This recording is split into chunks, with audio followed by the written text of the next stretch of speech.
Howdy folks, this is Big Sam. Welcome back to the Mosin Museum. Today, I'm really excited because we're taking our very first look at a Mosin Nagant from a video game. And I wanted to start by choosing probably my favorite video game, arguably of all time, which is none other than Battlefield 1. So today we're going to be taking a look at the Mosin featured in this game and comparing it to the one in real life. Now, Battlefield 1 is probably the greatest World War I video game ever made. It's a lot more authentic, and they did a lot better job of making the game feel more authentic overall than something like Call of Duty. It plays much better, and that's really impressive given this is such a mainstream video game. Now, the coolest part of this video game is that they've added the World War I Mosin Nagant variant, the M91, also known as the M1891, which is what we're looking at here. And what we're going to be doing today is taking a look at this Mosin Nagant featured in this video game, and we're going to be comparing it to its real-life counterpart to see what the developers got absolutely right and things that they didn't quite get right. Now, I'm not going to be too harsh on them because overall they did an excellent job with this rifle, as you're going to see. So here we can actually see the rifle in the main menu of the game, and we're going to go from the back of the rifle to the muzzle of the rifle. Now, the first thing we can notice at the very back is that they actually even bothered putting a serial number on top of the butt plate. And that's great. That's actually what you'd want to see. That's typically where you see serial numbers on these rifles.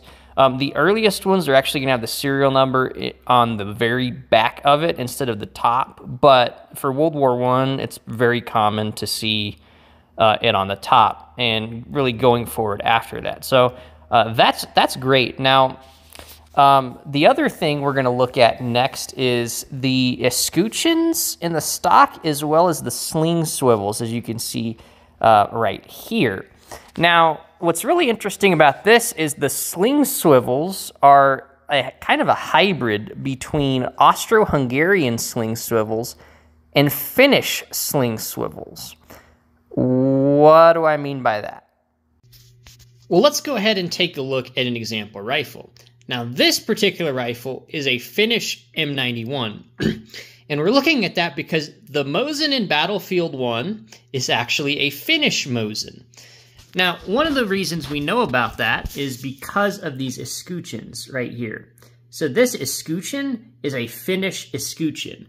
A typical Russian escutcheon should have a big rectangular hole in here. Finnish escutcheons came much later after World War I and have just a little baby hole that the bolt for the sling swivel goes through. And then we can see this is what we have here. And that's what we have on our Battlefield 1 Mosin. Now, the swivel itself, as you can see here, this is a Finnish sling swivel. And they tend to have these weird sort of angles like that. See right here?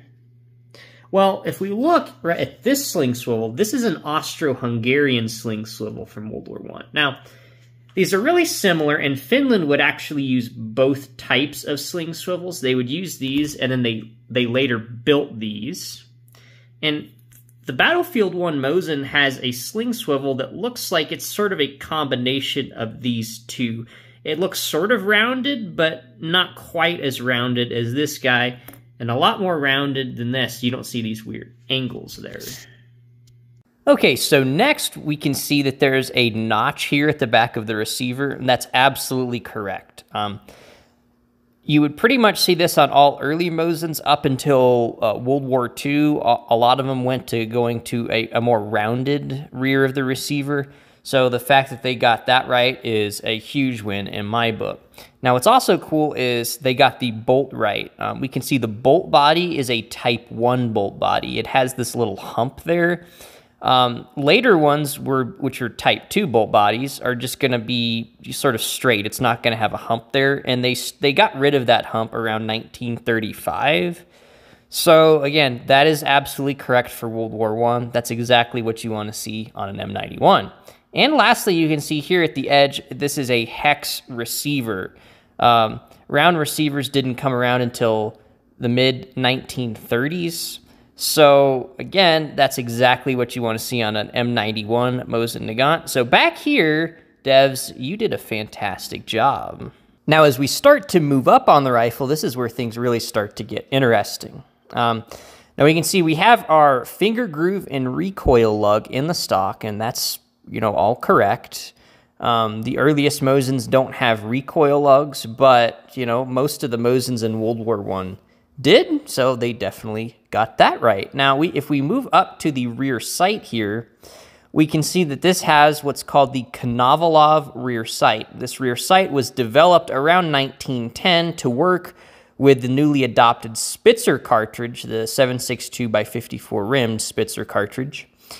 And it was used from around 1910 all the way up until the early 1930s, until it was no longer produced and replaced with the 9130 rear sight. But you see this rear sight on M91 rifles, Dragoon rifles, as well as Cossack rifles of World War I. So if somebody were to hand me a World War I Mosin and blindfold me, really, it really should have a Konovalov rear sight, and that's what we see here. But there's one weird detail.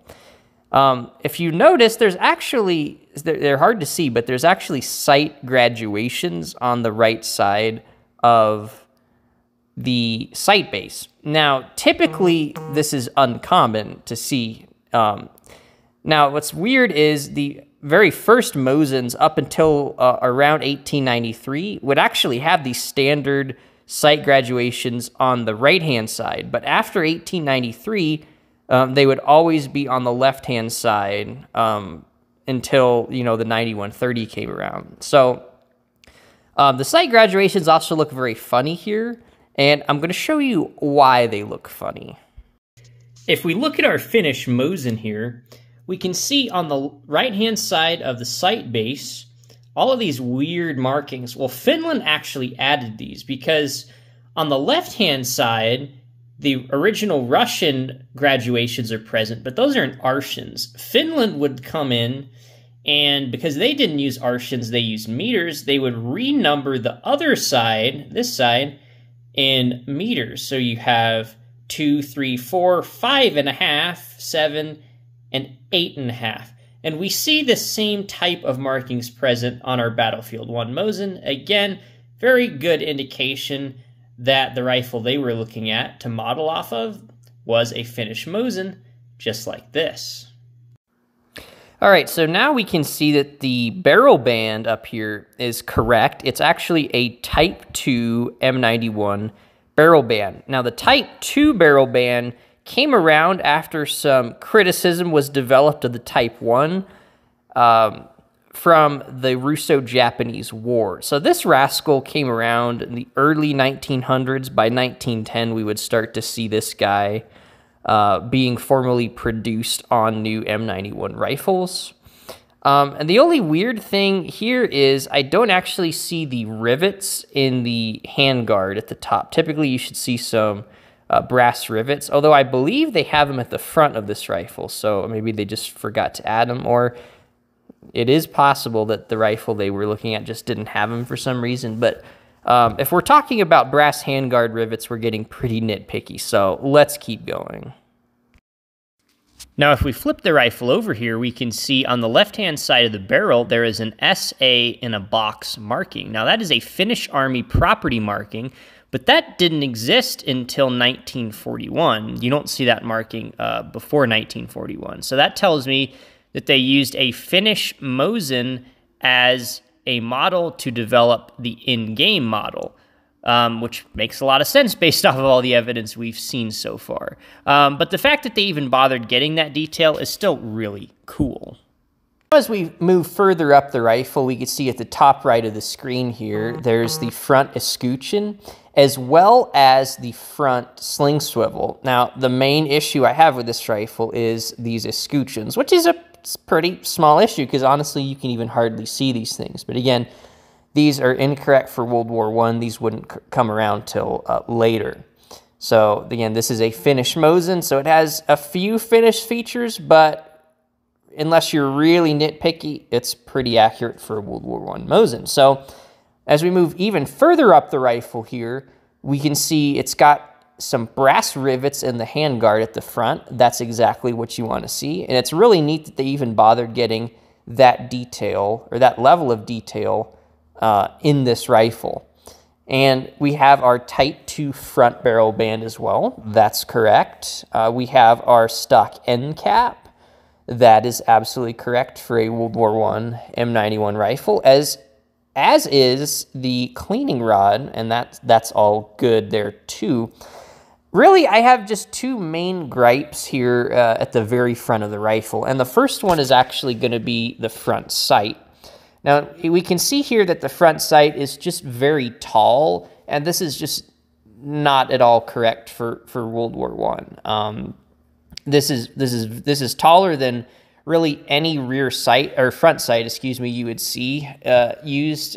Even the Austro-Hungarians, which adapted some of these rifles to the 8x50 rimmed cartridge, they put on a 7.5 millimeter tall front sight, and that it looks significantly shorter than even this one. This one is a very tall front sight, and the reason being is that this is a Finnish Mosin front sight. Now, Finland made their front sights really tall so that their rifles would hit point of aim without having the bayonet affixed. All of these rifles in World War I were sighted in with a bayonet attached to the end of the rifle, and that's because it actually changes the harmonics. So if you tried shooting this rifle with the bayonet on versus the bayonet off, even if you're aiming at the same place, it's going to hit in a different place depending on whether that bayonet's on or off. But it makes total sense why you would see this on this rifle, because again, the developers most likely got their hands on a Finnish M91, and that's what the rifle had, so that's what they put into the game. Very, very minor gripe if we're talking about the height of the front sight. This is very minor gripes here. But the other issue I have is the bayonet. The bayonet is not correct for World War I. This is actually a later M9130 pattern of bayonet. This is known as the Kabakov-Kamaritsky bayonet design. And it has a push button, which you can actually see here. And the World War I Mosins, both the Dragoons and the M91 rifles, would have, instead of a button, they would have this big locking ring that sits on the main shaft that the muzzle protrudes through of the bayonet. And that would basically do the same thing. It would just prevent the bayonet from coming off of the front sight post. But again, you wouldn't see a button on a bayonet for a Mosin in World War I. But now that being said, they still did a really good job of modeling it, because you can actually see they even bothered putting, it looks like, the serial number of the bayonet on here, which nobody is ever even going to see unless, you know, you take a screenshot of the gun like this in the menu and then really zoom in on your phone. You can't even see the thing. So just the fact that the developers tried this hard really speaks volumes about how good Battlefield 1 is as a video game. I mean, it's probably going to be a long time before we see a game that's this good. So really, in a nutshell, this is the M91 rifle from Battlefield 1. They did a fantastic job with this rifle, and I hope you all enjoyed the video. If you haven't already, please consider subscribing to the channel. Let me know if you guys have any prayer requests, and we'll see you next time.